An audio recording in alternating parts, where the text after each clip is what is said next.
Back to our true crime mystery thriller, Murder in Poulsbo, the big story.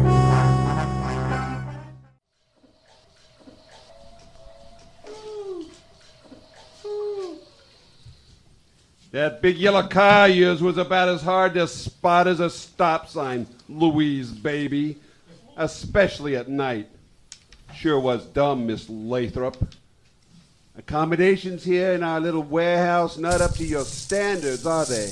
A bit too isolated, maybe. Well, you're back for good now, baby. Look, Manny, Thinking you could run out of here like that? You knew I'd get you sooner or later. But you know it wasn't you I had to get away from, Manny. It was never about you. Dino scared the hell out of me, Manny. I had to do something. Keep digging your grave, really? baby. Dino would start breathing heavy, and he just kept staring at me. Whenever you were gone, that's how he was. He was going to hurt me, Manny. I know it. Yeah. Dino was trash. Was? Yeah, he was. Laura Fiorelli? Where'd she come from, Manny? Dino was stupid, and he was getting greedy.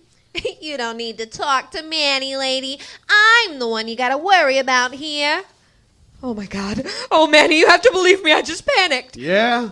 So where's my heroin, lady? You got it stashed someplace, don't you? Oh, wait. I can get it for you right now. I just need to... Too late, baby. We got to get the hell out of here.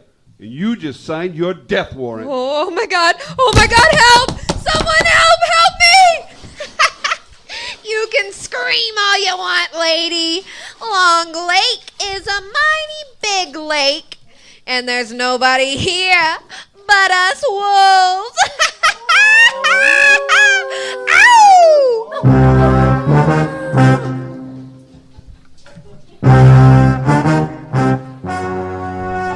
On the morning of Wednesday, October 21st at 8:18 a.m., I placed a call to my boss, Captain Holbrook, from a payphone at Vincent's service station just up from Poulsbo Junction.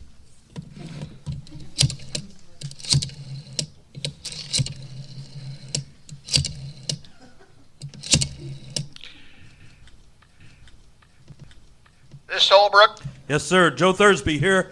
We found Louise Lathrop. Her, body? Yes, sir. As we were heading out of town this morning, Frank spotted her at low tide on the mud flats by Dogfish Creek. Under the old wooden bridge there. County coroner's taking her away now.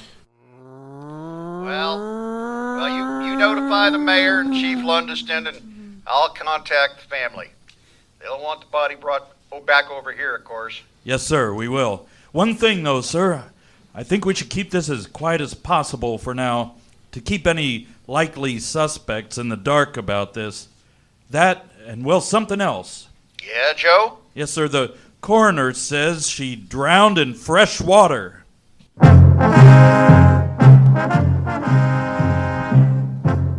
10:16 a.m. Wednesday morning, October 21st, I met with Manny Troy at the Kitsap County Sheriff's Office.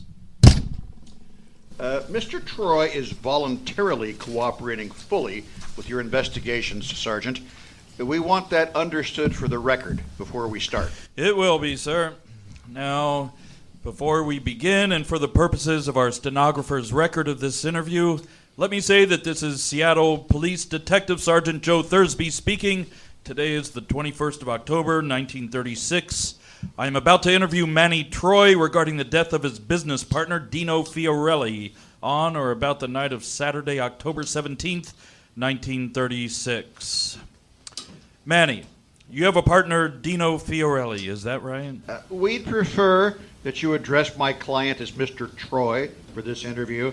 since it's being recorded here. Yes, sir. Mr. Troy, will you answer the question? Yeah, sure, he was. He's dead, ain't he? Yes, sir, he is. When did you last see Mr. Fiorelli? Why? What do you want to know for? You accusing me of something? No, sir, these are just routine questions. Look, I don't like where this is headed. Relax, Manny. This is just normal procedure. Normal, huh? Well, you can take that and shove it, Harrison. You just shut up and listen, you hear? Don't you ever tell me to relax, Buster. Got me? You look here, you Sergeant Thursby. You got questions? Then subpoena me. Go ahead. I got nothing to hide.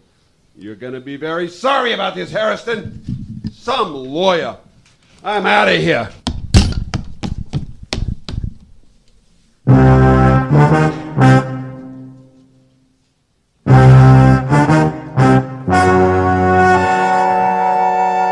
At 1:37 p.m., after the unsuccessful interrogation, Frank and I drove to the Bremerton Police Department to discuss possible surveillance options of the Sunset Lounge with Police Chief James Trimble. Afterward, we met privately with Bremerton policewoman Karen Ada in Chief Trimble's office. So you want me for some undercover work, Sergeant, is that right? That's what Chief Trimble told me. Yes, Miss. Ada? Just call me Officer Ada, Sergeant. Yes, ma'am. Officer. Well, we called our man in for questioning, Manny Troy, but we didn't get much out of him. So we contacted Chief Trimble, and he suggested that you, he agrees that we might have better luck if Troy's establishment, the Sunset Lounge, were infiltrated by... You see, miss, we got this idea of using a woman for this operation. Troy's Achilles heel, but it's pretty dangerous. And if That you is, don't have... we understand that you mostly do office work, and for the record, we don't like this guy. Gut feeling, miss, Officer Ada. He's mean, and, he's all wrong. So I'm supposed to get a job bartending down there at the Sunset Lounge. That's what I've had the most experience at, outside the department, bartending. Yes, ma'am, officer. So Chief Trimble says I work for him, this Manny Troy, and just keep my eyes and my ears open. We get the impression that Troy's pretty erratic, sloppy at covering his tracks, that is, with his various business dealings. Yeah, we figure there's a pretty good chance you might overhear something we could use. And that's about it, ma'am, Officer Ada. And you could keep us updated by phone and when you can. Chief Trimble's going to have a couple of patrolmen keeping an eye on you from time to time, quiet like. Anything untoward happens, of course, we pull you out of there immediately. Oh, yeah, we'll pull you out of there right away, real quick. Untoward, Sergeant? Really? Okay, let's do this. Now, I know where to find the place, but what can you tell me, Sergeant, about this Manny Troy? Well, just be very careful with him. Frank isn't exaggerating about Troy. He and the victim, Dino Fiorelli, owned the Sunset Lounge together. And story is, they didn't get along very well. And you'll need to keep an eye on that Laura Fiorelli, too. The victim's wife. She's what brings them in there, no mistake. A real big-time singer. And now we guess it's she and Troy own the place. Yes, indeed. Well, Laura Fiorelli I've heard a little about. I'll definitely be staying out of her way. Remember, Officer Ada, it's a roadhouse. And they're a rough crowd in there, according to Sheriff Corliss. Okay, then. Looks like you're asking for a general surveillance from the inside. And with your looks, you'll have no trouble getting close to I get the picture, Sergeant. Just not too close.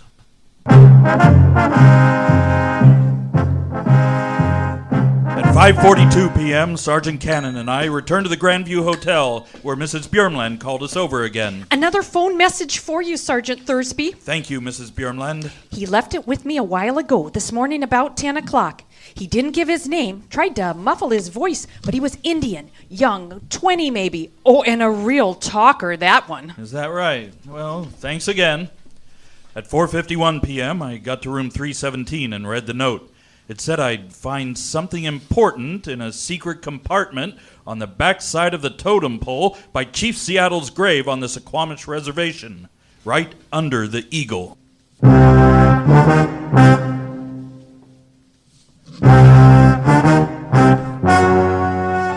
9:38 p.m., Frank and I drove to the Suquamish Reservation, found the totem pole, and began looking around with our flashlights. Awful dark spot, Joe. Think we should have told the Suquamish cops we're here? Probably, Frank. That's some spooky totem pole. You having any luck there? Well, there's a wood lever here inside this crevice. Hold that light steady, will you, Frank? Sorry, Joe. There. Got it. That's an Indian blanket, Joe. Well, I'll be. There's a letter here. What's that wrapped in the blanket? What do you figure's in those packages, Joe? Let me see that light, Frank. Oh, could be cocaine or heroin, maybe. What about the letter, Joe? Well, for one thing, it's perfumed, and it looks like Louise Lathrop's handwriting, like on the registration slip on that Lincoln steering wheel post. What's it say? Better put your light on it, Frank. Mine's fading out. Let's see now. To the police. I'll have to make this fast. I don't think I have much time. Dino Fiorelli and Manny Troy are after me. I was way over my head in gambling debts that I'm certain they cheated me into. Nearly $80,000. By now you'll know about the blanket in this bundle. I took it from Miss Jacobs' house. It looked like something she'd miss. I needed it for a few days to do this with, to get you, the police, involved. I'm giving it and these packages to Joey George to hide someplace and then to contact you about them. Joey's a busboy at the Sunset Lounge, and he's been helping me. Manny and Dino threatened to kill me if I didn't pay up, and I panicked. I drove like crazy to get away, but they caught up with me. They had me locked up in their warehouse down south near Manchester, some place in the woods by Long Lake. I managed to escape, and I grabbed these packages. It's heroin, and they've got a lot more of it in that warehouse. I've seen it, and if things work out as I hope, you can put these men away for a long time. Now they're going to hurt Joey to try to get to me. He's been hiding me in an abandoned tunnel behind his house on the reservation. Please know that he is innocent of any wrongdoing, and Miss Jacobs knows nothing of any of this. It's signed Louise Marie Lathrop. No date.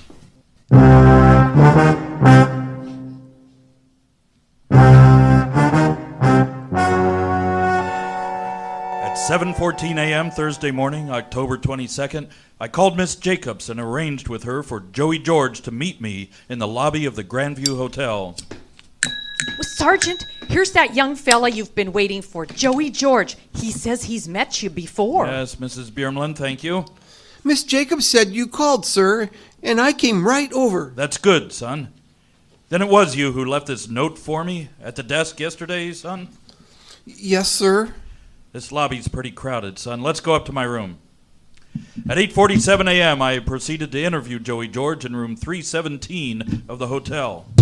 Have a seat, son. How long have you known Miss Lathrop, Joey? From the first night she showed up at the Sunset Lounge, sir. About this time last year. And lately she's been coming a lot. Oh, we never talked much or anything, but she was just real nice, you know? Rest of the crowd, they never paid much attention to us. Yes, son. Let's slow down, okay? What about lately? Oh, yeah. Well, one night last week, she'd been losing bad. Manny and Dino have this back room where they... Yes, son, we know about the gambling. Oh, sure. Well, Miss Lathrop, well, she'd been losing bad at roulette. I knew that much. And sometime after dinner, she came over to the table I was clearing off and said she needed my help. Just like that, you know? And to meet her later out in the parking lot. Yes, son. Go on. Well, I did, and she told me she needed a place to stay for the night. And she asked me where I lived, on the reservation. She said she'd meet me there after I got off work, and then she drove off in a big hurry. And what night was that exactly? Well, I guess it was Thursday night? Thursday night, October 15th, son? Yes, sir. And she stayed there in the shed with you that night? Yes, sir. I gave her my bed, and I spent the night on the floor in the back room. And by the time I got up, she was gone. Did you see her again after that? Yes, sir, I did. Last Monday morning, I found a note under my door to meet her after I got off work at Harding Grocery Store here in Poulsbo, up just off Bond Road, you know? Yes, I see. That's Monday the 19th, son? Yes, yes, sir, I guess so. Miss Jacobs set it up so Ernie Holmes, a friend of ours here, a welder that works around the corner there in Gorst, he lets me ride to work with him. So I had him drop me off at Harding's. What time was that, Joey? Well, I guess it was about 6:30, sir. Go on, son. Well, after a while, she showed up, and she had me run in and buy a big bag of stuff, groceries and some bandages and other things. She gave me a list. And then? Well, we went right to my place, and then I could see she was really in bad shape. I mean, her dress and her shoes were all muddy, and her hair was a mess, and she had these burns on her wrist. And Go on, son. she said she was in real trouble, and she was real scared. And she asked me if there was some place there where she could hide out. Well, there was. My dad used to be a miner. He worked a lot on the Navajo reservation down in there. Go on, son. A miner? Oh, sure. Well, he dug this mine there, way out past Miss Jacob's shed there. He was looking for petrified wood pieces to sell as gemstones, you know? And he did find some he polished up. Go on, son. So he hid her there? Oh, yes, sir. Well, nobody knew about it, even there on the res. I mean, it wasn't a secret or anything. Just nobody really knew it was there, except me and Miss Jacobs. He built the main entrance to the tunnel there in the hillside, and then he had a second entrance that he covered over, out past a big stand of red cedars. That's by where we hid her car. That was when she gave you the wax paper packages and the blanket? When was that, son?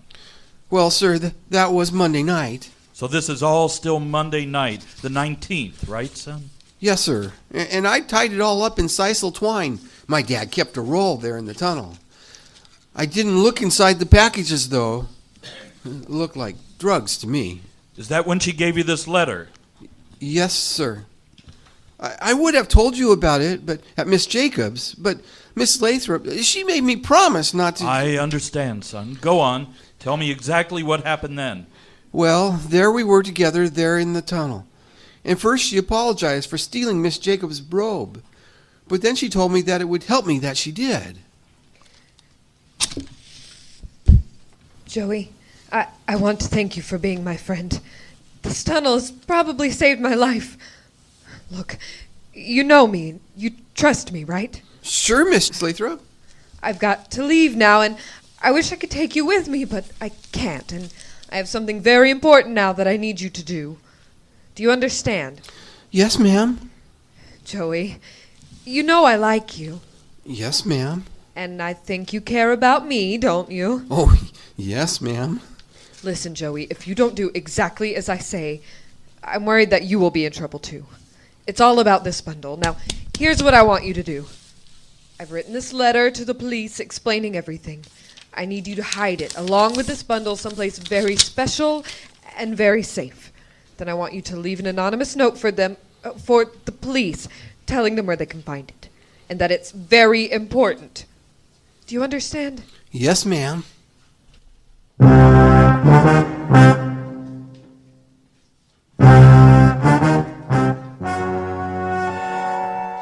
I did what she asked, sir, and the next night, Tuesday night, when I got back home, she was gone. And there were a lot of tracks and footprints in the dirt there by the mine entrance. Somehow, I think they found her. But she must have run out the other entrance, don't you think? Yes, son. Good thing it was there. She probably did. Sir? Yes, son? Did they get her? Yes, Joey. I'm afraid they did.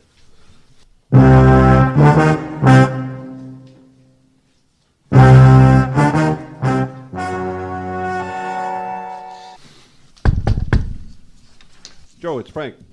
Just a minute. Morning, Frank. Just saw Joey George leave. How'd it go? Good. I think we know what happened to Louise Lathrop now. Manny and Dino, huh? Looks like it, Frank. Pretty much what we thought.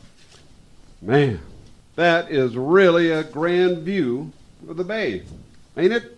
When you finally get some sun on it. Bright enough to hurt your eyes. Yeah, it is, Frank. Liberty Bay, huh? That's what they call it. Well, it sure does look nice from here when that sun comes out.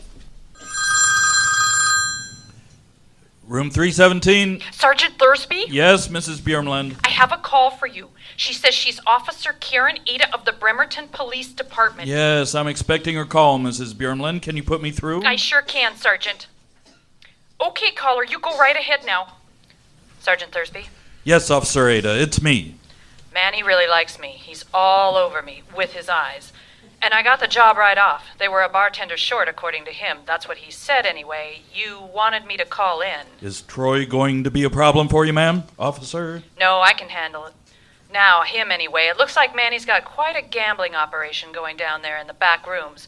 But I guess you already knew about that. Well, it seems Louise Lathrop managed to run up quite a large gambling debt. I guess that would explain her disappearance. Oh, and I thought you'd like to know that Manny's got a high-stakes poker game he runs on Thursday nights at an old converted gas station just outside the little logging town of Olalla, not far from here. Thanks, Officer Ada.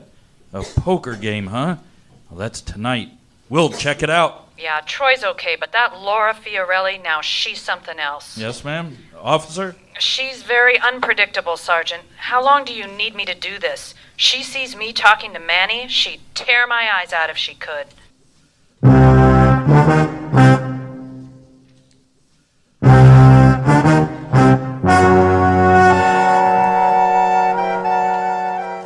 So Louise Lathrop owed Manny Troy almost 80 grand in gambling debts. And when she tried to run, they locked her up in a warehouse down near Manchester someplace. But she escaped and managed to make off with one of his heroin deliveries. Gutsy lady. And she's involved in that Indian relic theft. That woman was busy. Gets cheated out of all that gambling money and then just hits Troy and Fiorelli right where they live. And then Manny was probably planning to hold her for ransom money, so when Dino Fiorelli let her get away, Troy blew a gasket. Big time. We gotta stake out that poker game tonight, Joe? That's the plan, Frank. You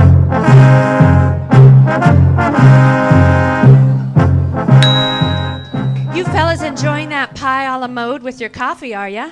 Blackberry, raspberry, all mixed up.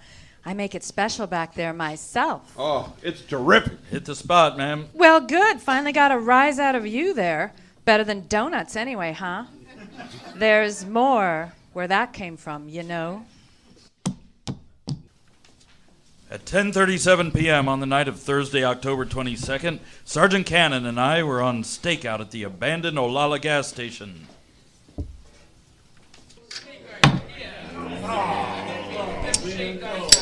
One card, please. Here you go, Judge Holmstrand. And I'll be taking 2, if you don't mind. I'll call your 1,000 and raise you what I have here in front of me at 3,500. That card I gave you must have helped. And you're trying to tell me it's the Queen. He couldn't have the queen, Manny. It's gotta be the Jack of Diamonds. He's bluffing Manny. I'll call you 3,500 and raise you 5,000. That's 5,000 to you, Judge. Don't rush me. Don't you dare talk to Laura like that. Nobody's rushing you here, Judge. We're just playing a nice hand of poker, right? So what you got? Make your lousy play. Okay. Call. 2 pair. Queens and 10s. Nice try, Judge. But I got 3 pretty little aces here, don't I? Sorry. Another hand? My deal. No. That's enough for me. I'm done. Yeah, you sure are, Judgy. To the tune of 16 grand, in fact, just tonight. But, you know, maybe I can help you out a little there, Judge. What? You know that very classy 24-foot Chris Craft runabout of yours? Yes. I could maybe make this little marker go away if you'll lend it to me for a little errand I got planned this Saturday night. I don't think that would be a good idea. I ain't asking, Judge. My man will come by your slip on Saturday afternoon. You make sure it's ready.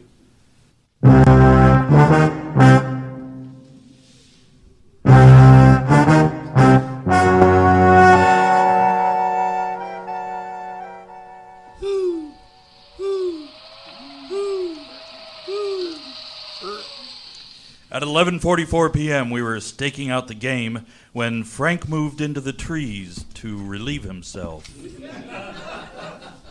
What the... You oughtn't be here, mister. You a cop or what? You poking your nose around? You could lose it. Oh, Frank! Hey, you! Pick on somebody your own size. Oh! You're under arrest, my friend. Well, you will be when you wake up. Nice timing, Frank. Thanks. Guess we broke up the poker game, bro. Little too much ruckus. Yeah, Frank, well, Officer Ada was right. There goes Troy, and Laura Fiorelli's with him. And look, Joe, if I ain't mistaken, the license plate on that big Cadillac says Judge. Frank and I met my boss, Captain Holbrook, at Manny Troy's warehouse off Mullinex Road in South Kitsap County. Well, well. So this is Manny Troy's warehouse. Quite an operation. How much heroin you figure he had in this place, Joe? The forensic team here estimates nearly 500 pounds, sir. According to the team, looks like he brought it in from Singapore. Well, he cleared out of here fast enough with it. So tell me, Joe, how'd you figure where this place was? Mullinex Road? Long Lake? We're out in the middle of nowhere. It was Frank, sir. You, Cannon? Yes, sir. Found a receipt there in Louise Lathrop's clothing from the mud flats. Receipt? Yes, it was wrapped up in some wax paper in her handkerchief. So I decided to dry it out and see if I could read it. I see. Go on, Sergeant. And it turned out it was fairly recent, from the Long Lake Grocery, and it had Dino Fiorelli's signature on it. Joe and I checked out the store, and they had the delivery address right there written out on the side of the cash register. Well, that's real good work, Sergeant. That Dino Fiorelli wasn't the brightest bulb in the box. But Louise Lathrop, she was pretty clever, sir, to notice the receipt and to stick it in her pocket like that, where we couldn't miss it. Yes, sir, and after it was too late to help her. Look, fellas, I don't have to tell you this is all pretty circumstantial. Not going to be enough for the county prosecutor. No, sir. Now, Harleton Brewball's office is going to need more than this. We got to catch Troy in the act of moving it. Yes, sir. So, we got any leads on his whereabouts? Well, sir, frankly, no. Not at this time. He got away from us last night at the poker game before we could follow him.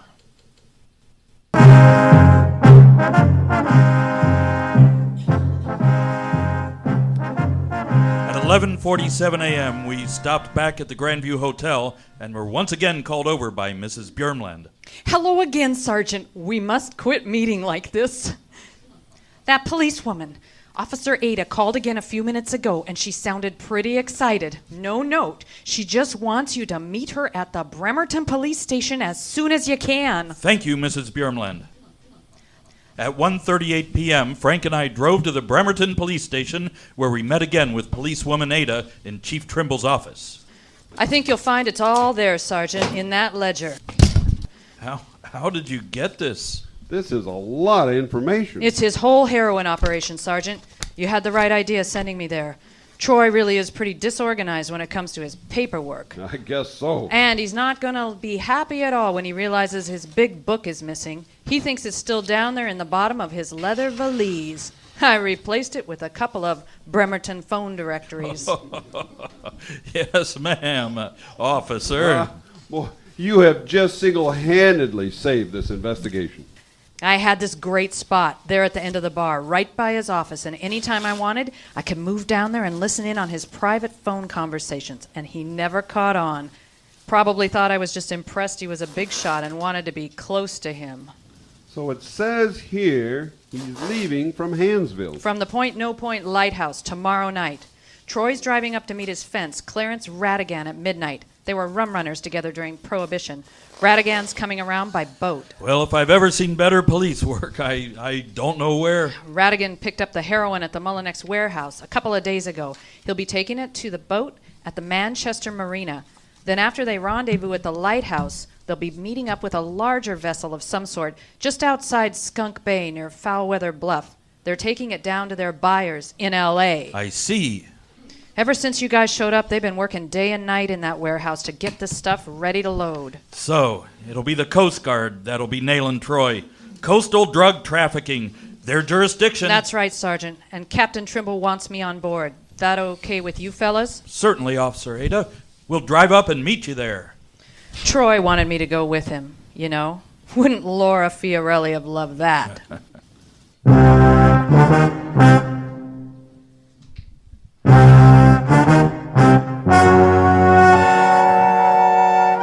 At 11:07 p.m. late Saturday night, October 24th, my partner Frank Cannon and I concealed our patrol car behind some storage buildings at the Hansville gas station. There was a full moon that night, so we quickly walked to the Point No Point Lighthouse parking lot, where we concealed ourselves near the shoreline behind some large driftwood logs and waited for Manny Troy to arrive. At 11:49 p.m., Manny Troy's big red 1931 Packard sedan entered the parking lot. Troy stopped his vehicle and shut off his engine. From our position about 50 feet away, we could see that Laura Fiorelli was in the car with him.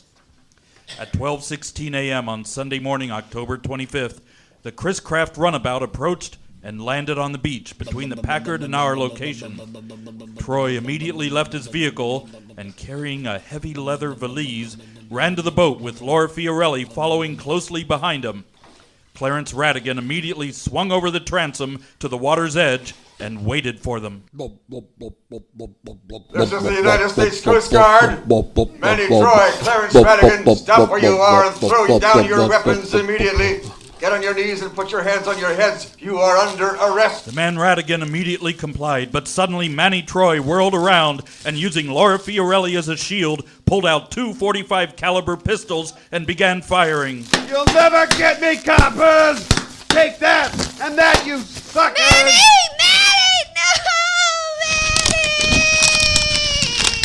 As Troy attempted to get underway, the runabout was immediately rammed by the cutter and thoroughly destroyed. The force of the collision nearly killed Troy, who was soon fished out from the wreckage and taken into custody. Get that man down to infirmary immediately. See to his injuries. Karen, is that you? A cop's uniform? You're a cop? Yes, Manny, it's me, and you bet I'm a cop. Hope you like the smell of cyanide, Manny. At 12:56 a.m., after treatment for multiple injuries, Manny Troy was delivered to the ship's brig and booked. During her attempted escape, Laura Fiorelli received multiple gunshot wounds and was nearly drowned. She was immediately rushed by ambulance to the Olympic Hospital in Bremerton, where she was pronounced dead on arrival.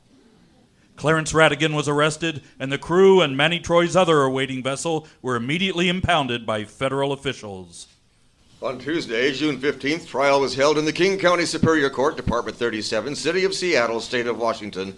Manny Troy was found guilty of drug trafficking, illegal gambling, and 2 counts of murder in the first degree. He was sentenced to death by gas chamber. With signed confessions and affidavits from the fence, Clarence Radigan, and the massive heroin store and other evidence from the Chris Craft debris, King County Prosecutor Warren G. Magnuson and Kitsap County Prosecutor Harleton Bruvold had what they needed to convict all remaining defendants for their crimes. In recognition of her participation in this operation, policewoman officer Karen Ada was awarded the Police Medal of Honor and immediately recommended for training and promotion to Detective Sergeant in the Bremerton Police Department. 1 year later, Sergeant Ada was aggressively recruited by police departments in several major cities. After turning down all of these offers, Sergeant Ada was quoted in a Bremerton Sun interview. I prefer to remain in my home, Kitsap County, the single most beautiful place in all the world.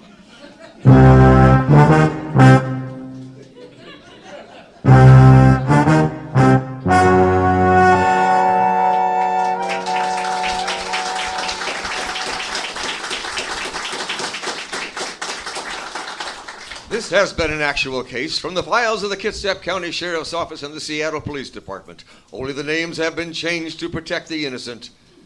Tonight's program has been brought to you by Fatima Cigarettes. Best of all long cigarettes. In Fatima, the difference is quality. Compare Fatima with any king-size cigarette. If you haven't tried a pack of Fatima yet, buy one tomorrow. Tonight, our on-the-air radio detective thriller series, True Crime, we have brought you Murder in Poulsbo, the big story, inspired by suggestions from you, our Poulsbo community audience. This new original, Radio on the Air radio play, has been modeled after the Dragnet radio series created and written by Jack Webb. Tonight, your warm-up host was Michelle Peterson. In tonight's broadcast, Fred Sauce played Joe Thursby, Paul Getch played Frank Cannon, and the cast also included Jim Alexander, Stu Smith, Al Gunby, Alex Black, Joyce Merriam, Sandy Spellman, David Bryant, and Jim Alexander. Tina Williams ran the lights. Tonight's The Big Story was written and directed by Ken Jones. And now, until next time, this is your Radio on the Air announcer, Paul Getch, saying good night.